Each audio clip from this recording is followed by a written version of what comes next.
So ఈ child protection చేయడానికి కానీ రైట్స్ అందించడానికి కానీ డ్యూటీ బేరర్స్ ఎవరంటే అందాలి. కాబట్టి ఆ ప్రొవిజన్స్ క్రియేట్ చేయాల్సిన బాధ్యత గవర్నమెంట్ది.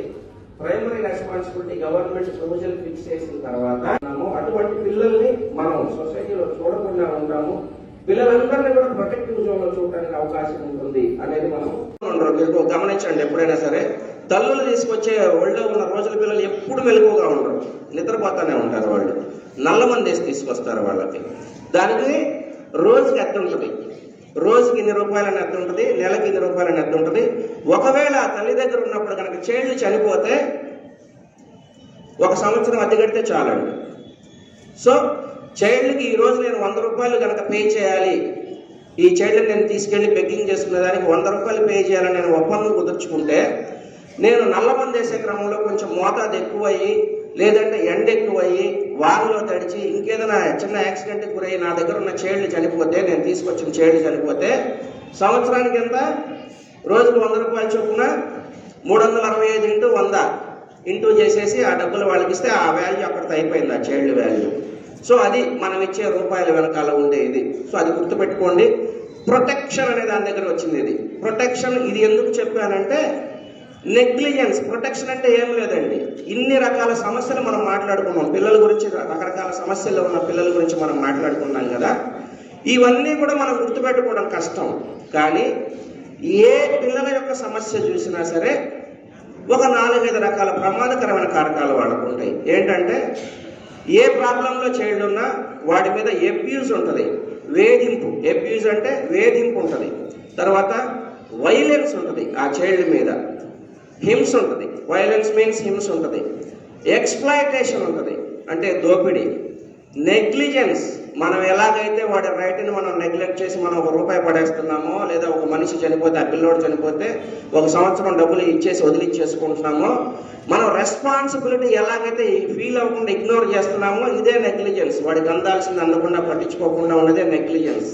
తర్వాత అన్నెసరీ సపరేషన్ ఫ్రమ్ ఫ్యామిలీ ఉంటుంది.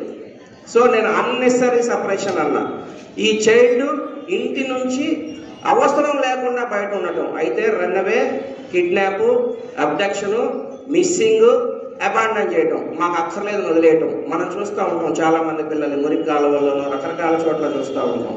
మేము రెస్క్యూ చేసాం. ఒక ఊర్లో ఏరియా హాస్పిటల్ ముందు పొద్దున్న ఈ మున్సిపల్ స్వీపర్స్ ఊడుస్తూ ఉంటే కుక్కలు కొట్టుకుంటా ఉంటాయి. ఒక కవర్ కోసం లాగుతున్నాయి 4-5 కుక్కలు కలిసి క్యారీ బ్యాగ్. అక్కడేదో సౌండ్ వినపడిందని వీళ్ళు కుక్కలు తరివేసి ఏముందా అని చూస్తే ఒక చైల్డ్ వచ్చింది. 2 రోజుల చైల్డ్ వచ్చింది దాంట్లోంచి బయటికి. ఆ వాసనకి, పురిటి వాసనకి కుక్కలు కొట్టుకున్నాయి, తినాలని, ఆ చైల్డ్ని తినాలని. ఆ చైల్డ్కి లైఫ్ ఉంది కాబట్టి బతికింది. అలాంటి పిల్లలు ఎంతో మందిని రెస్క్యూ చేసాం. ఒకసారి కుక్కలు కరిచేసినాయి, ఒక చోట కృష్ణానది ఒడ్డున పడేస్తే, అది కూడా ఒక హాస్పిటల్ దగ్గర పడేస్తే కుక్కలు ఒంటి నిండా కరిచేసినాయి. ఆ చైల్డ్ని లాక్కొని పీక్కున్నప్పుడు సేమ్ మళ్ళీ మున్సిపల్ వర్కర్స్ రెస్క్యూ చేశారు ఆ చైల్డ్ని. 15 రోజులు ఇంక్యుబేటర్లో, అట్లాగే ఐసీయూలో పెట్టిన తర్వాత 16 రోజులు చనిపోయాడు ఆ బాబు. 15 రోజులు పోరాడాడు. మేము చాలా బాధపడ్డాం, వాడిని బతికించలేకపోయామని. ఇదంతా దేనికి వస్తుంది? Negligence and unnecessary separation. ఫ్యామిలీలో ఉంటే అది ఒక ప్రొటెక్టివ్ జోన్ చైల్డ్కి. వాడు దూరం కాపాడకూడదు కుటుంబానికి, కానీ దూరం అయ్యాడు. ఎందువల్లంటే ఏదైనా కారణం కావచ్చు. వాడు ఎప్పుడైతే అక్కడి నుంచి దూరం అయ్యాడో వాడు డేంజర్ జోన్లోకి వెళ్ళిపోయాడు, వాడి లైఫ్ థ్రెట్ వచ్చింది. సో ప్రొటెక్షన్ కోల్పోయాడు. ఇక్కడ మనం ప్రొటెక్షన్ అనే పదానికి మీనింగ్ ఏంటి? రక్షణ కాదండి, తెలుగులో ట్రాన్స్లేషన్ అది మీనింగ్ కాదు. ప్రొటెక్షన్ అంటే safeguarding the children from all type of abuses, violences, exploitations, negligence and unnecessary separation from family. ఇది మనం గుర్తుపెట్టుకోవాలి. Child protection means safeguard చేయటమేనండి. సో వాళ్ళు ఆన్లైన్ రిజిస్ట్రేషన్ చేసుకొని దత్తత తీసుకోవటం అంటే ఆ ప్రక్రియ అనేది అక్కడ నుంచి మొదలవుతుంది. సెంట్రల్ అంటే గవర్నమెంట్ ఆఫ్ ఇండియా న్యూఢిల్లీలో ఉంటుంది ఈ కార్ అనేది. తర్వాత స్టేట్ లెవెల్లో సారా అంటారు, state adoption resource agency SARA అంటారు. ఇది స్టేట్ లెవెల్లో ఉంటుంది. మనకున్న women and child welfare department డైరెక్టరేట్లో ఉంటుంది ఈ వింగు. తర్వాత జిల్లా స్థాయిలో వచ్చి సా అంటారు. సా అంటే స్పెషలైజ్డ్ అడాప్షన్ ఏజెన్సీ. ప్రత్యేక దత్తతా సంస్థ. ఇది జిల్లా స్థాయిలో, అంటే ప్రతి జిల్లా స్థాయిలో ఉంటుంది ఈ సంస్థ అనేది. Women and child welfare department ద్వారా ఈ సంస్థ నిర్వహించబడుతుంది. దీనిలో వచ్చి పిల్లలకు, ఎవరైతే పిల్లలు లేని తల్లిదండ్రులు భార్యాభర్తలు ఉన్నారో వాళ్ళు ముఖ్యంగా దత్తత తీసుకోవాలన్న ఆలోచన ఉన్నట్లయితే వాళ్ళు శారీరకంగాను మానసికంగాను దృఢత్వంగా ఉండాలి. మరియు వాళ్ళ దగ్గర సంబంధించిన వాళ్ళకు ఉన్న అర్హత సర్టిఫికేట్స్, అంటే ధృవీకరణ పత్రాలు, మ్యారేజ్ రిజిస్ట్రేషన్ సర్టిఫికేటు, వాళ్ళ డ్రైవింగ్ లైసెన్సు, తర్వాత వాళ్ళ Aadhaar card, date of birth certificates ఇవి ఉండాలి. ఈ దత్తత ప్రక్రియలో భాగంగా ఎటువంటి పిల్లల్ని మనం దత్తతకి ఇస్తామంటే వీళ్ళని OAS చిల్డ్రన్స్ అంటారు. అంటే ఆర్ఫన్ అబాండెడ్ సరెండర్డ్ చిల్డ్రన్స్. ఈ 3 రకాల పిల్లలు ఉంటారు ఈ శిశు గృహాల్లో. ఆర్ఫన్ అంటే అనాథ పిల్లలు, అబాండెడ్ అంటే వదిలివేయబడిన పిల్లలు. అంటే ఈ పిల్లలు మాకు వద్దు అని పుట్టినప్పుడే, ఇందాక సార్ చెప్పినట్లుగా చెట్ల పొదల్లోనో లేకపోతే చెత్త ఉన్న పొదల్లోనో లేకపోతే ఎక్కడన్నా ఏదన్నా ప్లేసెస్లో వదిలిపెట్టేసి వెళ్ళిపోతూ ఉంటారు. ఇటువంటి పిల్లల్ని అబాండెడ్ చిల్డ్రన్స్ అంటారు. తర్వాత సరెండర్డ్ చిల్డ్రన్స్. ఈ పిల్లలు మాకు వద్దు అని సరెండర్డ్ డీడ్ రాసి చైల్డ్ వెల్ఫేర్ కమిటీ ముందు సరెండర్డ్ డీడ్ రాసి వాళ్ళు ఆ పిల్లల్ని వాళ్ళకి ఇచ్చేయడం జరుగుతుంది. ఇటువంటి చిల్డ్రన్స్, ఈ 3 రకాల పిల్లలు దత్తత ఇవ్వడం జరుగుతుంది. వీళ్ళని నాన్నెక్కడ? అయినా నువ్వేంటి ఇంత సంతోషంగా? ఇవాళ నా 10th రిజల్ట్స్ వచ్చాయి. ఫస్ట్ క్లాస్ పాస్ అయ్యాను. అవునా? అయితే కంగ్రాచులేషన్స్. ఒక నిమిషం ఆగు.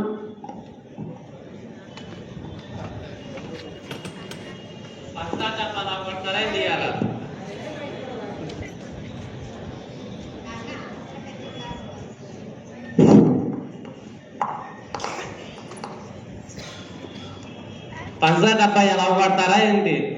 అక్క 10th క్లాస్ ఫస్ట్ వచ్చింది. నాకు తెలుసు, అది అదృష్టవంతురాలు. అది అలా పాస్ అయిందే లేదో మంచి సంబంధం కుదిరింది. నాన్న, అప్పుడే పెళ్ళేంటి నాన్న? నాకు నా వయసు ఎంత నాన్న? ఆడపిల్లకి పెళ్లికి వయసుకి సంబంధం లేదమ్మా. మనసుతో కూడా సంబంధం లేదా నాన్న? అంటే నీ ఉద్దేశం ఏంది? నాన్న, నీకు చెప్పేంత దాని కాదు నాన్న నేను. కానీ నాకు ఇప్పుడే పెళ్ళి వద్దు. ఇప్పుడే నా 10th పూర్తయింది. ఇంకా చదువుకోవాల్సిన చాలా ఉంది. ఆకాశంలో వివరించకుండా కొంచెం నేల మీద ఉండి మన పరిస్థితిని అర్థం చేసుకుంటే మంచిది. నీకేడు తోడు బాగున్నా నా ఇచ్చాడు అంతే. నాన్న, అక్క, ఇక నా జీవితం నా కళ్ళ ముందు కనిపిస్తుంది. ఇక నువ్వన్నా బాగా చదువుకో. ఏడవకక్క, నువ్వు ఏడుస్తుంటే నాకు కూడా ఏడుపు వస్తుంది. మీ ఏడుపు పొడుపులు పెట్టి నా పరువు రోడ్డు మీద లాకొస్తారా ఏంటి? నేను చెప్పినట్టుగా తల వంచుకొని ఆ 3 ముళ్ళు వేయించుకొని నా పరువు నిలబెట్టు, సరేనా? నా సంగతి తెలుసుగా. నాన్న,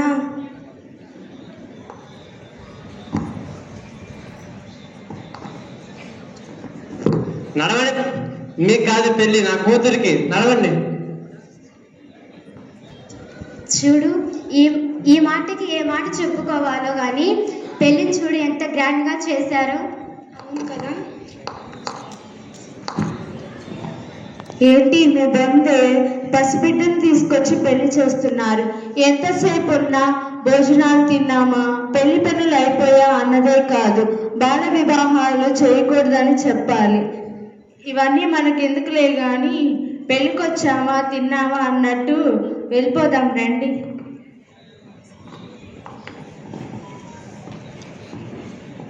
బ్యాగ్ తీసురా. గీత, బ్యాగ్ తీసురా. తెస్తున్నానండి. పిల్లలేరే? అదిగో శ్వేత, లత, నాన్న వెళ్తున్నారు. రండి రండి.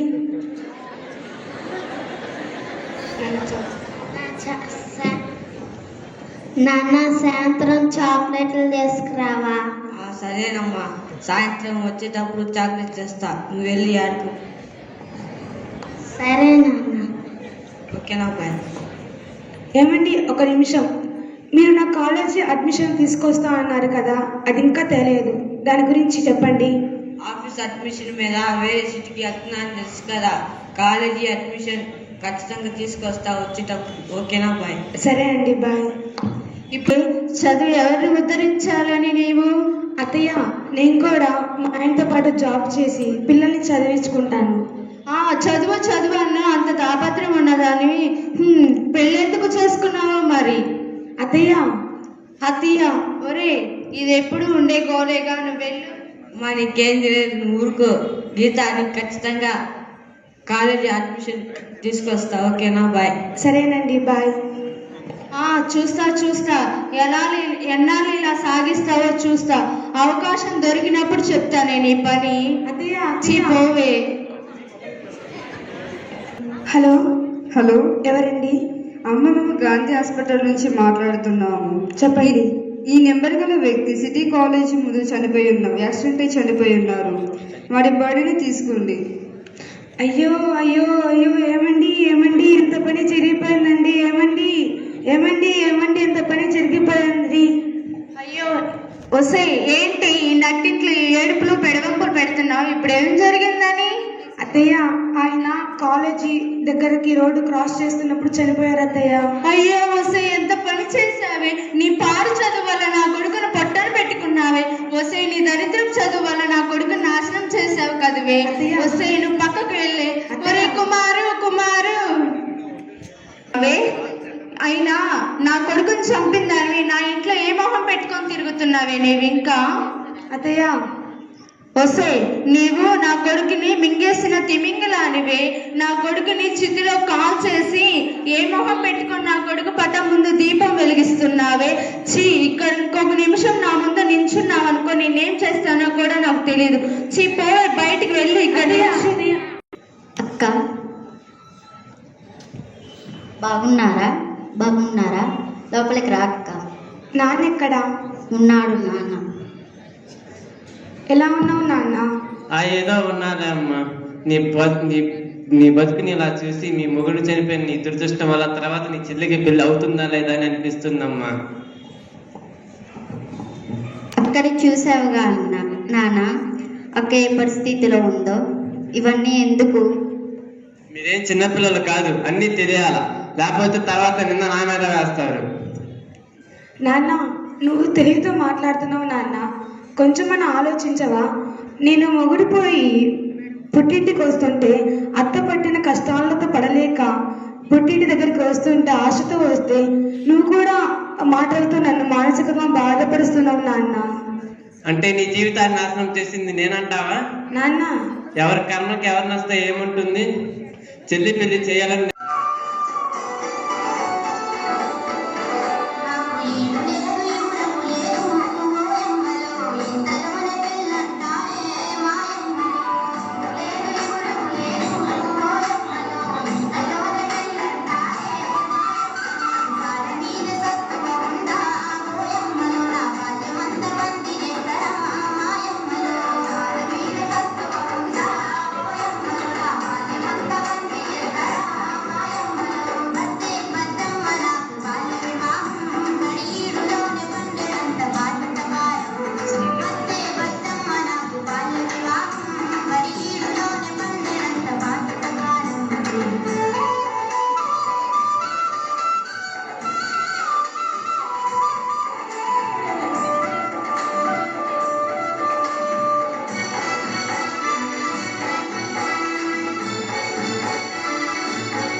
వారు పెంచుకుంటామో అదేవిధంగా వాళ్ళ పిల్లల్ని పెంచాలి అనేటువంటి అవగాహన రాహిత్యం వల్ల కుటుంబంలో ఒకరిద్దరు తండ్రులకి మద్యపానం అలవాట్లు ఇతర దురలవాట్లు ఉండటం వల్ల ఈ రకమైన సామాజిక నేపథ్యంలో వాళ్ళ కుటుంబంలో ఉన్న అసమానతలు సరైన అలవాట్లు ఉండకుండా ఉండటం దురలవాట్లకు అలవాటు పడటం మత్తు పానీయాలకి ఇతర దురలవాట్లకి లోటు కావడం వల్ల వాళ్ళ పిల్లల్ని వాళ్ళ బాధ్యతగా పెంచలేకపోతున్నారు. దానికి పర్యవసానంగానే వాళ్ళ పిల్లల్ని వాళ్ళు ఏదో ఒక పనిలో పెట్టడం బయటకు పంపకుండా చేయడం జరుగుతూ ఉంది.